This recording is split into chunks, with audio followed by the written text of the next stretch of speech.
All right, ladies and gentlemen, they got into their first match of the day. We're going to be going over to Weasley Burrow. We're going to be looking from the point of view of Ketchup from Knockout Griffins going into this matchup. This is going to be a best of three series. We're looking at game one right now for those tuning in right now. We're going to be seeing how Ketchup as a beater starts off the game for his team. Taking a look now, we're going right into this. Griffins with the early kickoff heading on their side of the field. This is Mad Mobsters able to get that early kickoff one timer in the correct way. We're watching as the Seeker battle is instead of Seeker versus Seeker, we're watching Ketchup versus Beccarina, beater versus beater right now.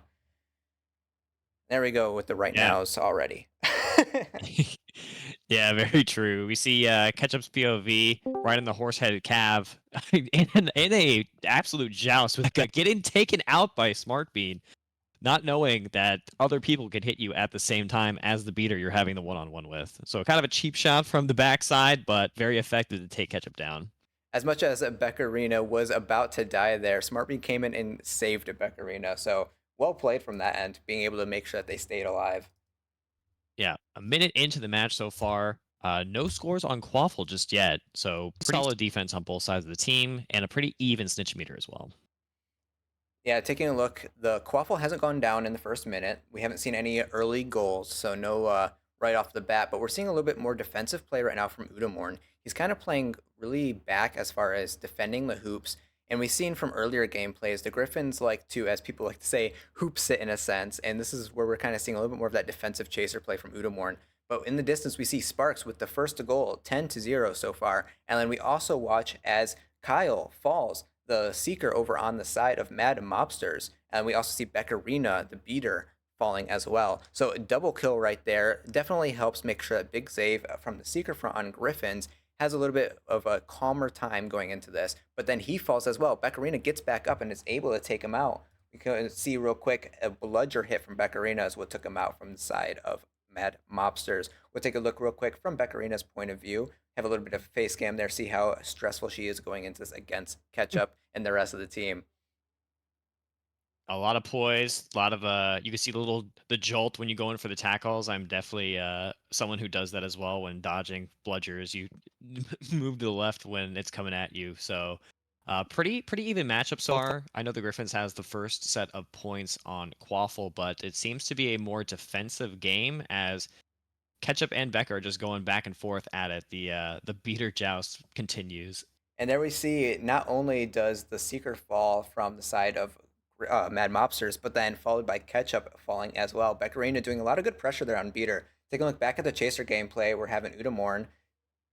Quaffle still hasn't been scored a whole lot. It's only been scored once. It's currently 4 minutes into the match. We watch the Seeker fall once again on the side of Mad Mobsters. Kyle falling. Once again, Big Zave getting close. But there we go. We see Prophecy bringing in a goal at the 4 minute mark. 10-10 right now. Snitch is going to decide a lot in this.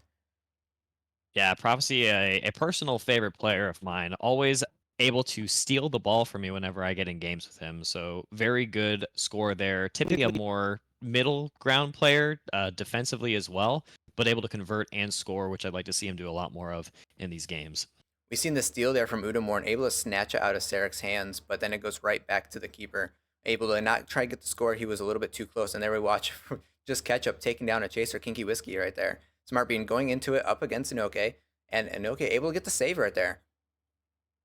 Yeah, great defensive play. You can also see the snitch meters getting pretty close on the Griffin side of things, getting down to those final seconds. Yeah, Prophecy going in for it once again, but another great save. A lot of the Quaffle game has been pretty shut down. We'll switch over real quick, see what Beccarina is doing as far as the snitch catch getting close. Kyle is fighting for his life, trying to get those bumps, trying to make it even right now. And you see Beccarina is trying to knock out Big Zave. But as it gets close to the snitch catch here, it's still anyone's game. And there we go. We watch Big Zave with the snatch. Very well. That's going to be 30 points added to the Griffins. This is going to be 40-10, going into less than 3 minutes left on the clock. Yeah, with such defensive play, you see here that snitch catch not only is that 60-point swing, but in something like this where both teams are only able to put up 10 points apiece on Quaffle, it becomes even more of a priority. And I wouldn't be surprised if we started seeing potentially the Quaffle game just get abandoned to guarantee that final snitch catch. Yeah, but as much as they could abandon it, they need to be able to make sure that it's not letting Griffins get the chaser advantage because it's been so close from both sides. There we go. We watch Sarek score on another one, 50-10 right now. Between both teams, it's only 20-10 on the Quaffle gameplay. So if you take any away, it could start allowing a snowball effect of Griffins to be able to take advantage of less chasers on the side. We watch Kyle fall again from Mad Mobsters. Yeah, absolutely. Mobsters are going to have to play double duty now, like you said, putting pressure on Chaser enough to open up that secret game to also match or balance out the match through that 30-point catch. So right now, if we assume the Monsters catch, it is only a 10-point game, but that 10-point game is in the favor of the Griffins. It's definitely interesting to watch Udamorn from a Griffin's point of view. Even while the Quaffle was on the other side, he's staying back with his keeper. It's almost like they have two keepers at all times. Yeah, very difficult to kind of shoot through because not necessarily sitting in the hoop, but blowing up the dodge before you want to go and make your shot can really mess up a lot of Pacers shooting timings because you want to kind of hold on to that dodge to the very last second to get the ball through. So if you're forced to bring it out early because you have a direct tackle coming at you closer to the rings, it's pretty effective to stop those shots as the keeper. Yeah, we watched Kinky Whiskey from Mad Mobsters able to put one through, making it currently a 30-point difference. This is a snitch catch difference here. We'll go back over to see a Ketchup's point of view. Even though it is a snitch catch difference, the snitch is not in the favor of Mad Mobsters right now. It's going to the knockout Griffins. There we go. We see Yeah, with Sarek. go ahead. I say we see Sarek with the score there, making that snitch insurance gone for Mad Mobsters. Even with the lead right now, this could be a snitch catch coming in here in any time. Yeah, absolutely. We see again that meter in the favor of the Griffins, almost assuredly a catch in this direction with 30 seconds to go. And so, we're going into game two. We're probably going to see potentially even harder of a focus on the secret game from the mobsters because, again, that 60-point swing in a lower scoring quaffle game is really just a huge opportunity to kind of offset that deficit.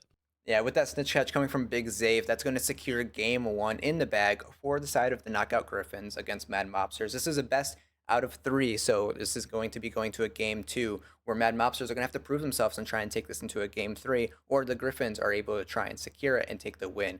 That was a 90-20. Well played from both sides there. We've seen Ketchup with the most amount of points, definitely making a big impact on Beater. We've seen a lot of takedowns between beater to beater fights and a lot of also just Kyle dying a lot, not just from beater but from chasers and the keeper.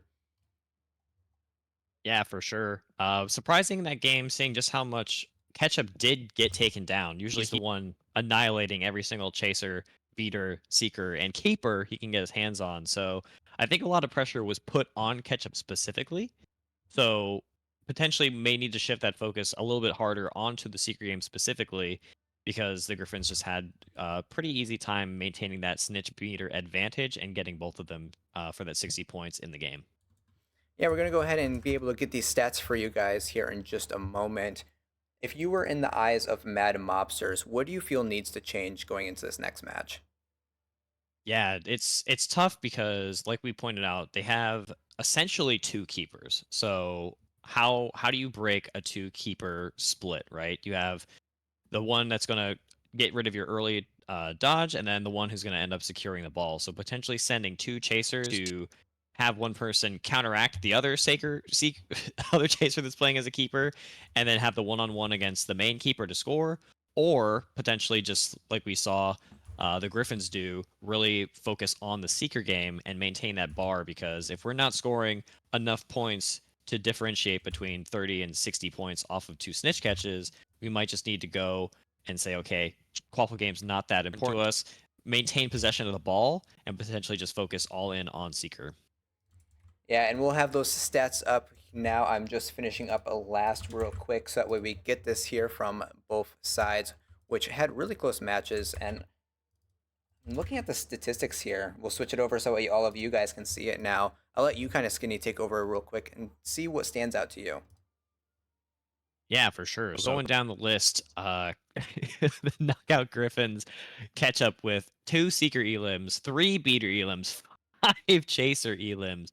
Quite the astronomical large number of takedowns for catch up, which is standard fare for him.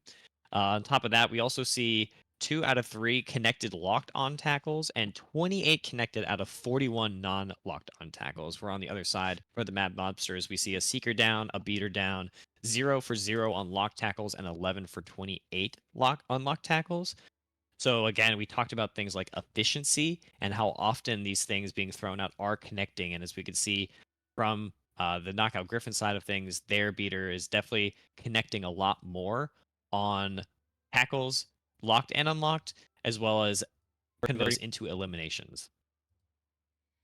Yeah, and then looking over at the Seekers, two snitch catches from Big Zave on one side, and then Kyle's the Seeker on the Mad Mobster side. The snitches found first. Um, I believe it did go 1-1. I'm not sure why I accidentally had a 2 there, but there we go. We'll fix that. Snitch rings pretty equal on both sides. Bump attempts versus successful bumps. This is where you get to see what Seeker was actually hitting these bumps. And from the side of Griffins, out of 13 attempts, 9 of those hit. On the other side of Kyle, 12 attempts, only 1 of those hit. So that's a massive difference there. But then looking at the next line, stunned. 21 stuns on Kyle. Now that's from keepers, that's from chasers, that's from anyone who can decide to stun him. And out of those 21 of those stuns, 2 of those were bludgers out of 4 sent his way. And then you look on the other side, 6 stuns were on the side of Big Zave. 2 of those were bludgers out of 12 bludgers sent. That means that he dodged 10 bludgers. So definitely a lot of bludgers thrown, as you were mentioning before, but Big Zave was able to dodge a lot of those. As far as looking at this from going into game number 2, what do you think Beccarina as a beater and Kyle from a seeker perspective need to improve on going into this next one? Yeah, I think the numbers really do paint the same picture we saw in the gameplay, right? The amount of successful bumps and attempted bumps, again, really high efficiency, really high conversion rate on those compared to the Mad Mobster side of things.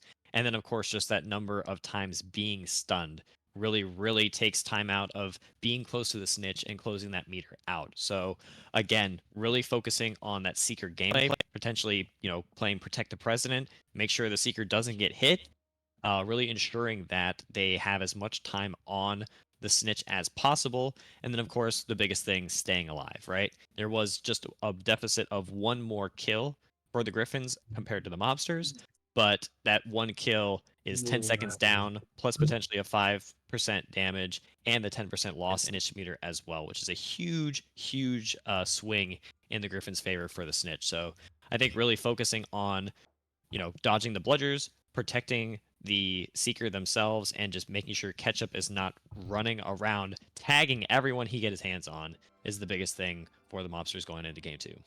Yeah, I feel like a little bit as well from Beccarina. She let Ketchup trap him inside of Beater 1v1s, and it took Becca away from what was going on from the rest of the gameplay. So if I was in the hands of Becca, I would try and ignore Ketchup a little bit. Obviously, Ketchup's going to be trying to tackle you, he's going to be trying to go after you, but let him focus on you.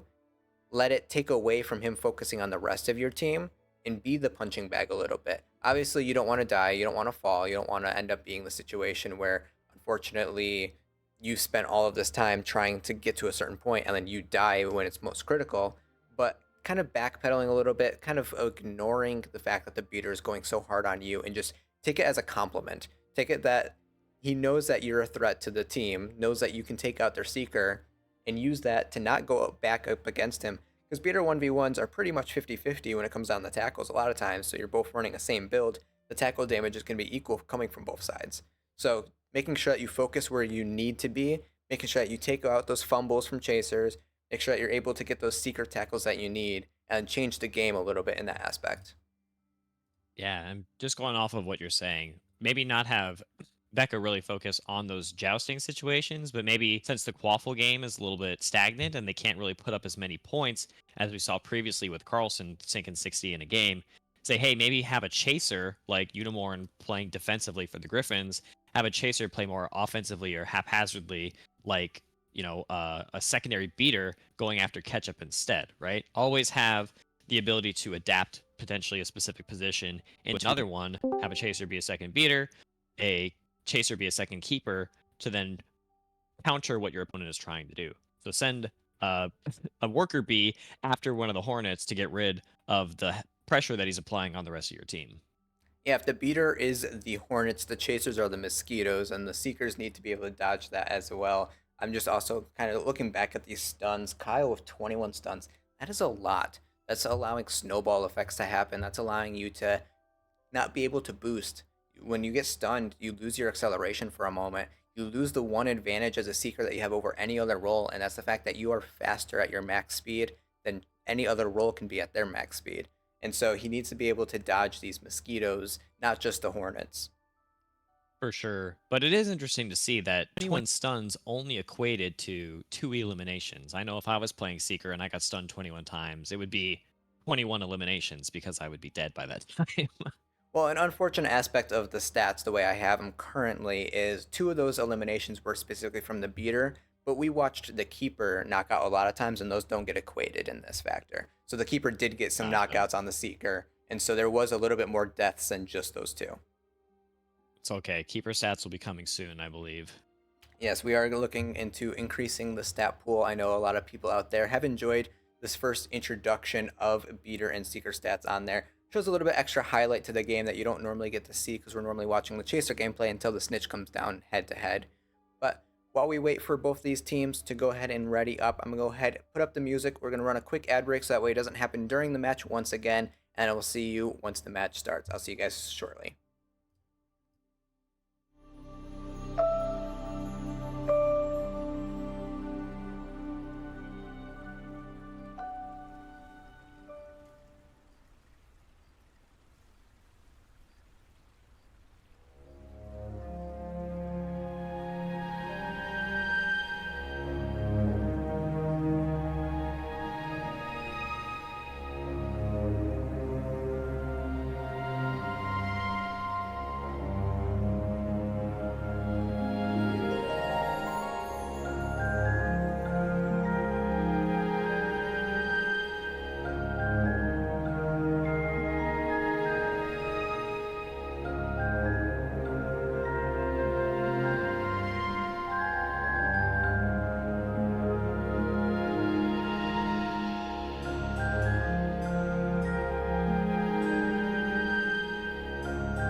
Alrighty, ladies and gentlemen, we are going into game number 2. We're going to be taking a look at the POVs from Sarek now. We'll have Chaser from Griffins. That's not just going to be at the keeper hoops. This will be exciting to see from both sides. We'll go ahead and get up that scoreboard that you guys love as well, showing off everything going on. There we go. As you can see, it is best out of 3. Griffins taking game number 1. We are back in this. We are seeing Sarek's point of view with the Quaffle, going straight into this, going up against, looks like, trying to see the eyes of Crazy Chica. Ooh. That's the name of it, who's keeping. Yeah, don't look too close because she will kick you in the face. What a great kick to that ball out of there. It is painful as a chaser to end up with no boost in front of the rings. You are kind of a sitting duck, and Crazy Chica took advantage of that. Yeah, we're watching right now as Ketchup does take down Beccarina a little bit. It seems like Ketchup and Beccarina are still in that beater one-on-one, that little rivalry that they have going on between the two. But neither of them are really conceding. It's been back and forth both sides. Yep, Sarek with the ball in his hand. We just did see previously a one-timer play go off by the Mobsters. Didn't connect, but we are seeing changes being made, which is pretty cool. Smart Beam with the ball in his hand now, but Anotake? I don't know how to say that. I've been saying Inoke. Okay, yeah. NA the GOAT. I'll do that one for Shodi. NA with the save. Sarek with the dodge, but does get picked up by the keeper once again on the mob side. Again, a low-scoring game to start. There we go. First goal. First goal by Sarek. Yes. That is currently 5 minutes and 30 seconds on the clock right now. We did see a couple times Kyle has fallen, I believe, twice already. So Mad Mobster Seeker having basically no meter going into this, while Big Save over on the Griffins is at nearly over 60%, 50%, somewhere in that range. Kyle falls once again, but Prophecy able to bring up another score on the table. Currently 10-10, 5 minutes on the clock. Yeah, really great conversion. We see Sarek wishing the Seeker a good nap and a happy dreams while on the ground, which is very polite of him. So ball kicked out 2 sparks. We got the focus cam going. Sarek receiving the ball, going for the one-timer play. Really well placed as the keeper come out to try and break it up, but just not getting there in time. What is with Sarek and these long shots that shouldn't in reality work as well as they are doing for him? The only thing that can explain it is he's using the Swift Stick, and as a Swift Stick aficionado, it just makes you better at the game. I can confirm. I think I caught there as well. Crazy Chica had tried to kick, and that may have just slightly put them out of the path as well. And for those Bearman who sneaking are, in.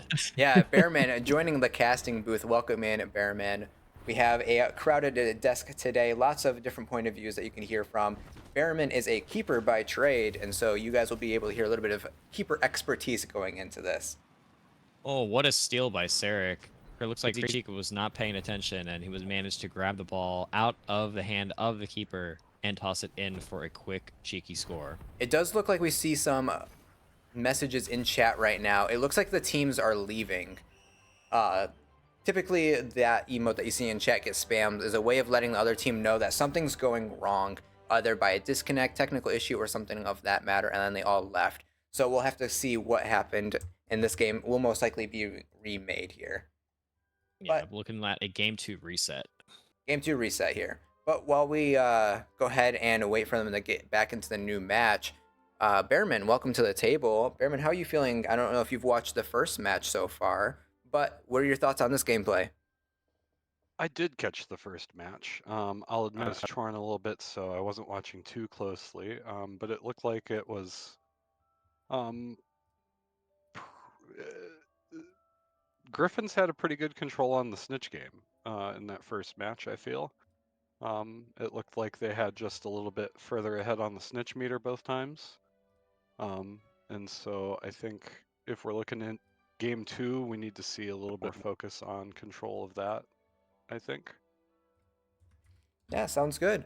We are going to be seeing them queue up here shortly another time before getting back into match number 2. I like to mention as well, if you guys are currently watching and you're partied up and ready to play yourself, just kind of wait for a moment, wait for the game to get started so that way they can get smoothly into their next match, and then we'll be able to see everything once again once this match starts. We're just waiting for a moment for them to get back into their match, and I'll let you know the moment it goes live.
Alrighty, ladies and gentlemen, we're going to be getting into a game number 2 once again. Now that the technical difficulties are done, there was a disconnect and some issues between communications and all of that, but we're going to be getting straight into this gameplay from the Griffins side. Reset the scoreboard back on 0-0, game number 2. We'll be seeing Sarek's point of view going into this. Right off kickoff, we're seeing Sarek with the one-timer pass. Doesn't go his way initially, but one of his teammates was able to get the kick after it went backwards. We see then possession going into Mad Mobsters' hand. Smart Bean pass to Kinky Whiskey. Kinky Whiskey back to Smart Bean, and Smart Bean going after it and goes and puts in the first goal of the game within the first 20 seconds. 10-0 Mad Mobsters.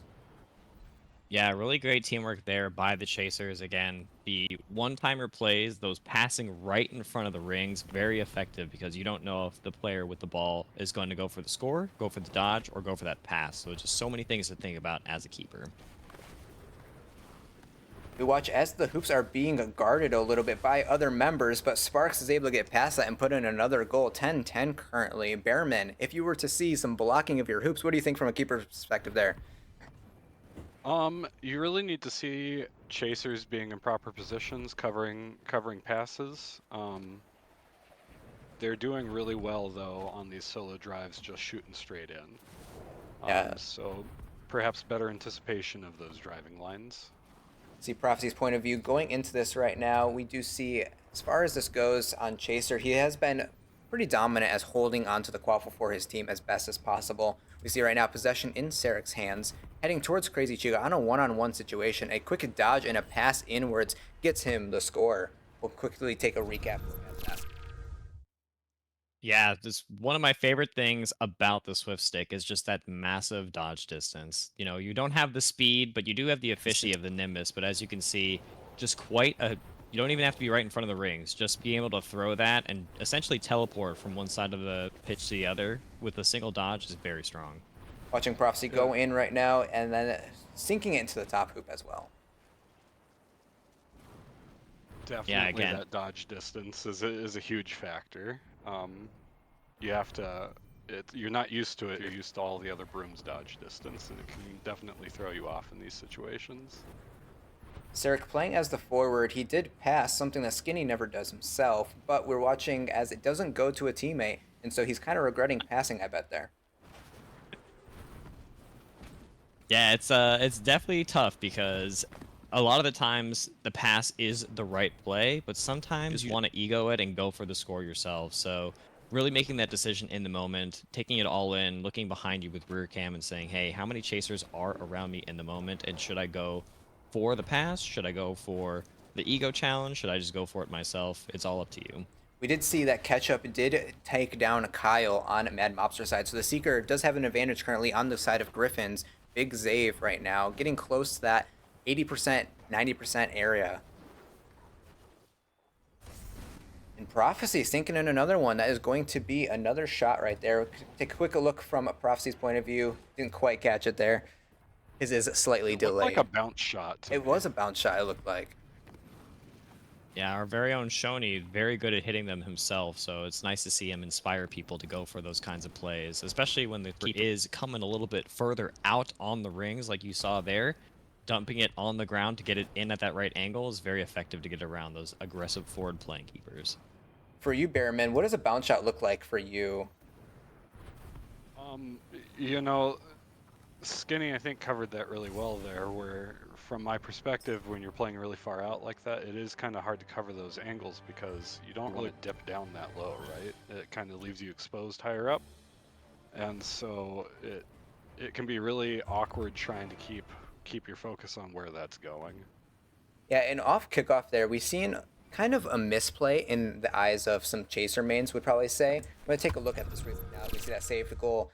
After the catch happened there, Sarek was back, and even though his other chasers were forward, he still went for the kickoff there. That's a situation where you typically want to wait back, so that way if your team doesn't get the kickoff, you're able to be there further back to save the goal, because you're not going to be able to beat all of those other chasers who are ahead in position there. Yeah, absolutely. It's tough as chaser to make those decisions because, like you said, playing back is the safe option, but sometimes just flying straight up into the air and going for the kick, also off the second or third rebound, is also a great way to go about it too. So definitely a decision you got to make in the moment, but not, I wouldn't say a terrible one, but definitely one that will put you at a disadvantage because it is more all or nothing.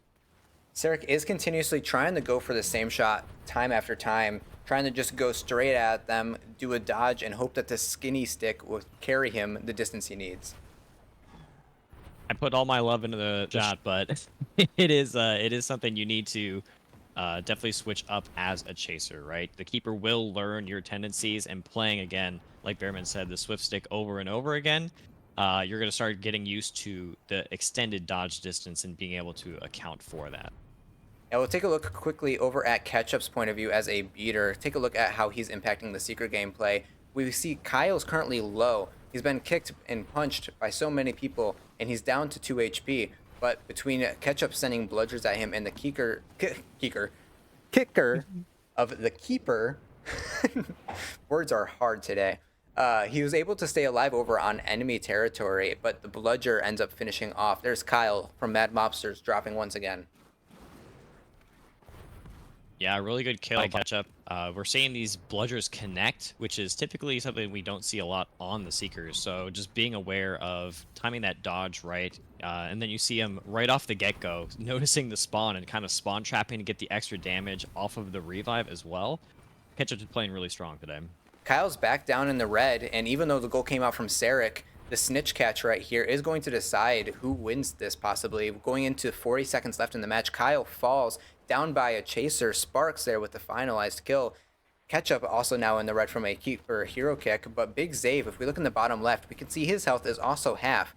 If they're able to prevent this catch from coming through, that might be huge for them, but it does look like Big Zave getting there at that 100% mark. We don't have his POV to see the catch in action. 20 seconds left in the match. Kinky Whiskey with another score, making a 10-point difference. Ketchup falls, and there goes the catch we see from Big Zave, making this game 90-50. This is going to be too big of a difference with 17 seconds left for Mad Mobsters to make up. This is going to be Griffins taking game number 2 in the best of 3, taking the win out of this match. Yeah, as the clock winds down, just again, really, really great play by the Griffins to pull off the 2-0. We saw a lot more chaser action in this game, which was really nice to see. So a lot more goals being scored, which opened up a little bit more of the seeker play. But again, Ketchup just remaining so dominant during the entire 2 sets of games, able to really make the difference on that seeker gameplay, allowing for the double snitch catch both times. And we have Omakata here in the desk. He was kind of not talking much during the match by decision of we have too many hands in the kitchen for us all to talk at once. But Omakata, post-game analysis, we'll let you start. What did you think about that match? Match 2, it was a pretty good match to watch. Ketchup, like you guys said, you said it perfectly. He was dominant both matches, honestly, and that just gives your team so much momentum to work with. When you have a clear snitch advantage over the other like that, it can be kind of a mental killer. So I think that was a huge part of their victory today. Ketchup showed out for sure. And the rest in the desk, let's hear your guys' opinions as well. Go ahead, Bearman. I've been talking a lot. I'm sitting here looking at these stats, and again, a snitch game, very crucial in game 2 here. We did see a lot of the chaser gameplay, but that did really just kind of open up the seekers to play their game. And I think you kind of see the results of that here. Oh yeah. You kind of need to find that true balance between the two, I think. And so this is, I think, a good example of that. I'm going to try and bring up the absolutely. statistics for the rest of the people to see. I am taking a look, and it looks like instead of just that last match, we'll have an overall view between all of the matches. So that way you guys can compare just from what happened from a larger point of view from every single match there we've seen. So this is just from the last match? No, I'm updating it real quick. Sure. And then we'll see the cumulative total between the two. Gotcha. I think that'll give us a better side-by-side now that the series is over. You can't really see what needs to improve on this front, but we'll be able to have what kind of went on in the heads of everyone there. Make sure that we get all of this information updated, and then you guys will have some more juicy statistics that you guys love. Sorry, Yeah, viewers. I live in the future right now. really, really quick before jumping into the beater and seeker game, just talking kind of quickly about the chaser game, because we did see the first game where, and part of the second game, and just considering the third, where there was not a lot of scoring going on. In this game, I felt like there was definitely a lot more. So seeing the adaptation on both sides of the chaser game, going for the one-timers, going for team plays, Zarek utilizing the dodge distance of the swift stick, prophecy again with his great positioning, utilizing himself more as a scorer instead of just a body on the field to get those tackles and position changes and possession changes as well. All right, we got the statistics up there that you guys want to see. Omakata, is there anything that stands out to you on this? The eliminations on Seeker. Again, like I said, that when your Seeker is down so much, that just gives you so much momentum. And seeing your Seeker fall once, twice, 3 times, it's a huge mental killer. And I think that was the biggest I'd say piv moment of the matches today. Yeah, and for those who 10 to 1 on the eliminations is a huge difference. huge difference. And this is the cumulative total between the two matches for those who didn't catch that. Between both matches, game 1 and game 2, what the beaters and seekers did. On the left, you see Griffin's beater was Ketchup and their seeker was Big Save. On the right, Mad Mobsters, you had Beccarina and their seeker was Kyle. And taking a look just down the line, like the tackle difference as well, untargeted, 63 out of 97 from Ketchup compared to the 21 out of 57. Still a lot of tackles from Beccarina, but that 63 between the two matches, that's huge. Yeah. Yeah, just knowing if you have Ketchup behind you, there's a 2 in 3 chance that he connects is utterly horrifying. I'm looking at the strong bump game that Griffins is boasting here over Mad Mobsters, at least in this matchup. You have very similar bump attempt numbers here with 24 on Griffins and 21 on Mobsters, but you're getting 16 successful bumps with Griffins with only 2 successful bumps on Mobsters. That's a very vast difference between the two Seekers as far as the bump game is concerned for basically the same number of bumps thrown. And also looking at the stun amount, just the amount of times that Big Zave was stunned, 13 times, only 3 of those being bludgers. Compared to the other side of seeing Kyle, 51 stuns and 14 of those coming from a bludger. Yeah, it's almost like 50% on his bludgers too, on his bludger stuns. It's actually crazy. Yeah, those bludgers sent, 23 of those had been sent his way and 14 of those landed. Definitely a situation where evasiveness is important as a seeker, especially in 6v6 where you have the chasers after you, you have the beaters, you have the seekers bump to worry about, and then the keepers when you're on that side of the field. Those stuns add up and we see a snowball expect. We see 0 snitches caught from Mad Mobsters and 4 from the side of Griffins. Yeah, Cypress, I'd like to ask you as a beater, I know you talk a lot about how to kind of use the bludger. So we see a lot more stuns and connections, and kind of the same amount of bludgers thrown, but half of them were boosted by Ketchup compared to double from what Ketchup drew from Becca. So do you have any insight onto potentially the ideology behind boosting the bludger throw or not boosting the bludger throw? Yeah, so seeing the fact that out of like 80 thrown from Ketchup, only 30 of those were boosted compared to the 60 boosted by Beccarina, a lot of players, the higher up you go in skill, tend to know how to dodge a lot better. And because of that, whenever you're just boosting it consistently, it's going at a set speed, it's going at them, and they know when to dodge, they know what to expect, and half the time they're going to be able to dodge those boosted bludgers consistently. However, the slow bludgers, the difference between not boosting a bludger is the turn radius. Whenever someone dodges, let's say you throw it at them from the right hand side and they dodge to the left instead of up or down, well, it's going to go straight at them. But let's say they do dodge up. Where normally a boosted bludger would go right on past them, a slow bludger has the turn radius to allow it to curve and go back up. So you land a lot more bludgers when you throw them slower, but then you also run into a situation where when you throw it slower, you allow more time for your seeker or other chasers to get a stun or a tackle of any type bump to try and kind of set the other seeker off of their groove because this bludger's coming at them. Sometimes they freak out and they might early dodge, and when they burn their dodge, then you boost the bludger and you have a guaranteed hit. Or after the fact that you see a bump comes through, then you can kind of time it a little bit better instead of just hard boosting every single time. Those slow bludgers, you're able to control a little bit more and manipulate what the other seeker is going to do based on that bludger. Yeah, it's great insight from a really great beater as well. Just knowing when, like you said, to time that throw, to boost it, to not boost it. So much goes into just a simple clicking a button to summon a bludger and then tossing it forward. So really appreciate that insight.